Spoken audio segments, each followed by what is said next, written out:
Bismillahirrahmanirrahim. Assalamualaikum warahmatullahi wabarakatuh. Salam sehat mereka, saudara-saudaraku. Atas berkat rahmat Allah Subhanahu wa taala, saya dapat berdiri di sini bersua menggerakkan suara sebagai penyambut lidah bangsa Indonesia. Saudara-saudaraku, saat ini bangsa Indonesia sedang terguncang oleh wabah COVID-19. Apa COVID-19 itu? Ya, COVID-19 adalah virus yang menyerang sistem pernapasan manusia yang menimbulkan berbagai gejala hingga kematian.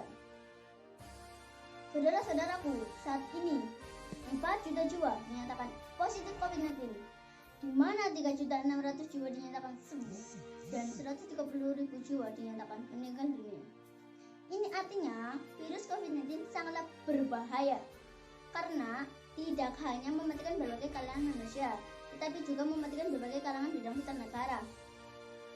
Dalam kesempatan ini, saya mengajak semua masyarakat, terutama para generasi muda, untuk bekerjasama melawan COVID-19. Saatnya kita bagi new normal spirit. Kita harus beradaptasi dengan tatanan hidup baru, dengan disiplin melaksanakan protokol kesehatan, meliputi 1. Tetap menggunakan masker, 2. Mencuci tangan memakai sabun, 3. Jaga jarak, 4. Hindari kerumunan.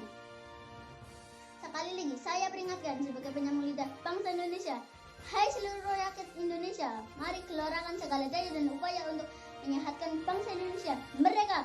Wassalamualaikum warahmatullahi wabarakatuh.